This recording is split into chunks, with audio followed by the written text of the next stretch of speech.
Hey, Miles here, milesbeckler.com. In this video, you are going to learn how to steal your competitor's SEO.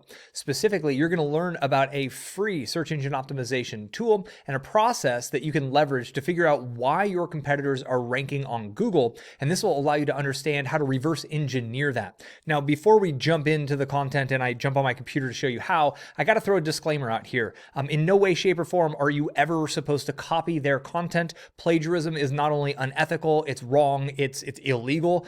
So what I'm talking about is the structure of their content, not the written content itself. We as great content marketers and affiliate marketers are always putting out 100% unique content that is expert written, and it's better than everything else online because that is a prerequisite. With that said, let's jump on the computer and get started. So you have to have a keyword researched at this point. We have to have a target keyword that we're going after. Okay. So if you don't know how to do keywords, we're in my favorite keyword tool at milesbeckler.com/KW Finder. If you don't know how to do keyword research, well, I've got videos that teach that. So you can just go to youtube.com in the top navigation bar, you type in my name, Miles Beckler, and you'll see all of the different things that YouTube knows I've got a ton of videos on. And one of the top here is keyword research. You can just click on that. I've got free tools and paid tools. I'll teach you everything you need to get that going. Now, once we have our keyword phrase, the other tool we need is called Seo Minion. And this is a Google Chrome extension. So in Google, just search Seo Minion Chrome extension,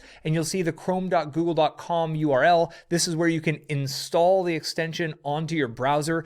Yours won't say remove from Chrome, it'll say install to Chrome. And once it's installed, you get this little minion icon in the top corner. That is a prerequisite. This is the free SEO tool that you're going to be using. And then we go back to Google. So my target keyword phrase is best ping pong paddle. You can see it gets about 5,000 searches per month on average, and it has a low keyword difficulty score. Again, you have to become a master of keyword research if you really want to dominate in the game of search engine optimization and to drive traffic from Google. So the next step, what we do is we go search this keyword phrase. Okay, so we're going to go look at what Google thinks deserves the top spots.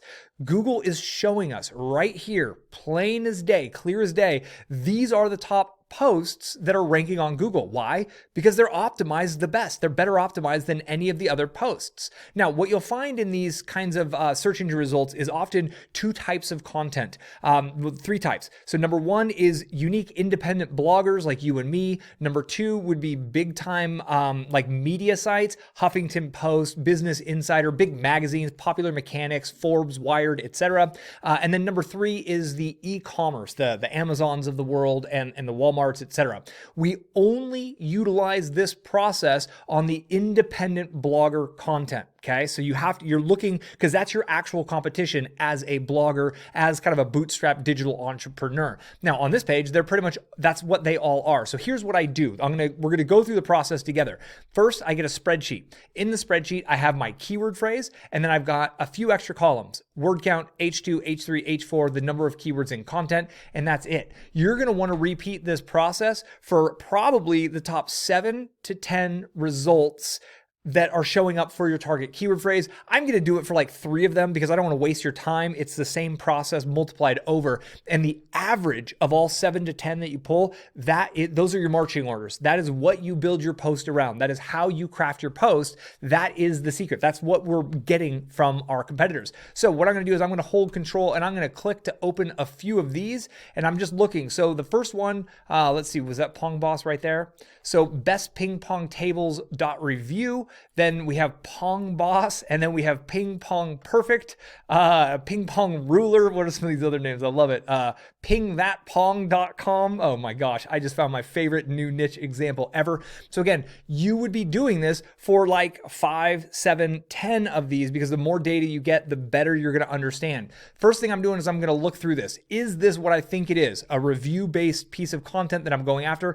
It is. Now, the same process works if you're not an affiliate marketer. It works the exact same. I'm just browsing another review piece of content. Perfect. That's what I'd be writing for this. So I want to make sure that I'm doing exactly what Google is already showing. And indeed they are. So now we actually load the SEO minion. So with the page open, I click on the little minion icon and then I click analyze on page SEO. And I'm actually going to do that for each of these different ones I have open. I'm going to get them all to the same place so I can flip through them nice and quickly. So now as I go through, I've got the data. So what SEO Minion does is it looks at the code behind the content. Okay, again, we're not copying content. Plagiarizing is illegal, it's wrong, it's unethical, it's immoral, but their code base, the structure, how many headings and the order of things, oh, that's fair game. And that's what we're after because that's what Google sees.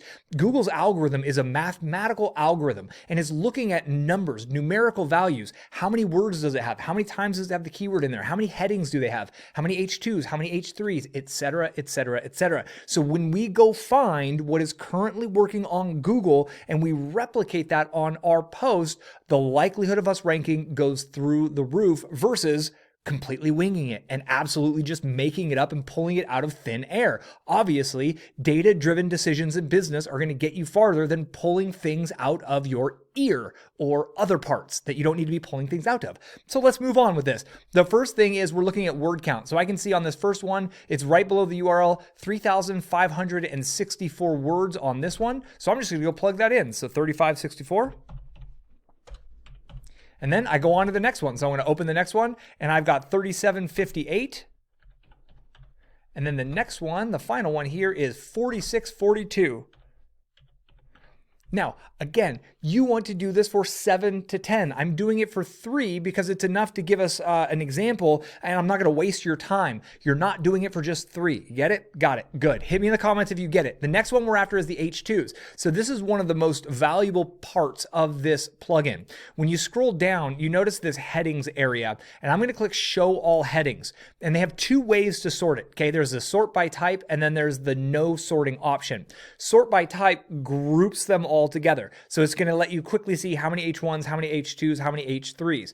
The no sorting leaves them in the order of how they show up here on the page. So if you're wondering like, okay, what's this quick navigation thing? You can scroll down and see where it actually has those words so you can understand what pieces relate where. But for the purposes of what we're doing here, we want to go sort by type. And what you really truly want to do here is just get the numbers. Now, the H1 is what they start. You notice I'm not tracking the H1. You always want one H1. You only want one H1. There's never a time when you want to have 2 H1s. So it's just not something I'm going to track because we just want one. So what we're looking at is how many H2s. So on this first post, we have 5 H2s. So I'm going to go plug in the number 5 for H2s. I'm going to do it in my second post. I'm going to scroll down. I'm going to show all headlines. It's sort by type. And this one has 4 H2s.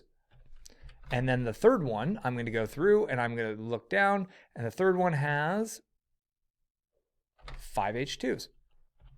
Perfect. Next, we're going to go to the H3s. Oh, you know what? I did the third one twice. Let me see here. H2s. This one has 3. I got those numbers a little mixed up, but that's all right. We're doing this on the fly together, ladies and gentlemen. The first time I'm actually doing this with you guys. So the H3s, how many H3s are on this one? So I've got essentially from number 5 to 19. So there's 14 H3s and there are 0 H4s. I can see that already on this one. Going on to the next one, scroll down. How many H3s are there from number 6 to number 17? So that's 11. Might be 12, close enough. Do the math, count them correctly. I'm trying to be efficient for you here. And then H4s, how many H4s do they have here? 5 H4s, perfect. And then the H3s on this last one, and we're almost done here. Okay, so I've got the data for my word count, my H2s, H3s, H4s. The next we need to figure out how many times is our keyword repeated in the content itself. So what I do is I go copy my keyword here and I'm going to load up the post itself. I'm going to close SEO Minion in case it's inside of there. I don't want to pull that data. I'm going to click on it. I'm going to Control F for find, Control V, I paste, and I can see here it is repeated 5 times on this first one. Bingo. And then on the second one, I'm going to do the same process. I got to close this. 5 times on this one. And the third one, same process. 3 times for this one. Now we want the averages, and the way averages work, mathematics and statistics and all of that, me having 3 examples is going to leave a wider variation for abnormalities to mess up my data. That's why you want 7 to 10 examples of bloggers like you who are already ranking. You'll get cleaner data with a larger sample size. I'm just doing this for speed and efficiency. So all I do is I click on the cell below. I'm going to hit my auto sum, choose average. It automatically pulls the average for me, and then I can just drag drag this cell over, and I'm going to get the average of all of them. And right there in this bottom column, I now have my marching orders, my instructions. This is exactly what I need to have to be right in that parity, to be right in that exact range that Google has already shown. Google gives top rankings to sites that look like this based on statistical data. On average, they have about 3,988 words for being in the top 3. On average, they have 4 H2s for being in the top 3. They have on average 16 H3s and about 4.65 or so H4s, and they each say the exact keyword phrase about 4 times, give or take. Okay. Now, these are not hard set numbers. You could be within 10% range on either side, and you'll still be perfectly within this range. And as you get more data points, as you get more examples inside with what you're working with, more examples of the data sets, so you get, instead of 3, you have 5, 7, 10 different websites, the numbers will be more reliable. And again, Google is looking at Google's trying to understand the quality of content. They've got their whole NLP program that's running, this natural language processing. Google's trying to learn how good, how valuable is the content that you're writing. But let's be real. The Google algorithm looks at data. It's a math-based algorithm, and they're looking at how many words, how many times do they repeat the word in there. If you have too many, you're over-optimized. If you have too few, you're under-optimized. If you have too few words, if you have 500 words and everybody else has 3,000, you're clearly not in the range that Google wants to see. If you've got 10,000 words and everyone else has 3,000, you're clearly not in the range that Google wants to see. If everyone has an average of 5 H2s and you've got 23 H2s on your post, you're over optimized. You're not going to get that real estate at the top of Google because you're not in parity. And that is the secret. So what do you do from here? That's the big question. So the next step is you need to write your post. You need to take all of these ideas that you've just learned and you need to structure them into an outline, because you know how many words, you know how many main points and how many subpoints, H2s, H3s, and H4s. Those are your main points and your subpoints. So how do you figure that out? Well, let me show you the next step. Once you're done here, you go back to youtube.com and you want to search at the top, Miles Beckler, how to write review post fast. Now this is a review post is if you're a direct affiliate marketer. If you're just a content marketer because you've got like a membership program or you've got your own online courses, you want to read this or watch the how to create content fast that ranks for Google. This one up here is for affiliates, and that's the next step. I'll have the video pop up on the end screen. Click that, because now you're ready to actually build and write your content, and then you publish it with all your H2s, your H3s, the right word count. You'll be amazed at your results. Thank you very much for your time today. I do appreciate you. Any questions or comments, get at me below. Thumbs up, like, I appreciate you, and I look forward to connecting with you on the next video. Until then, be well.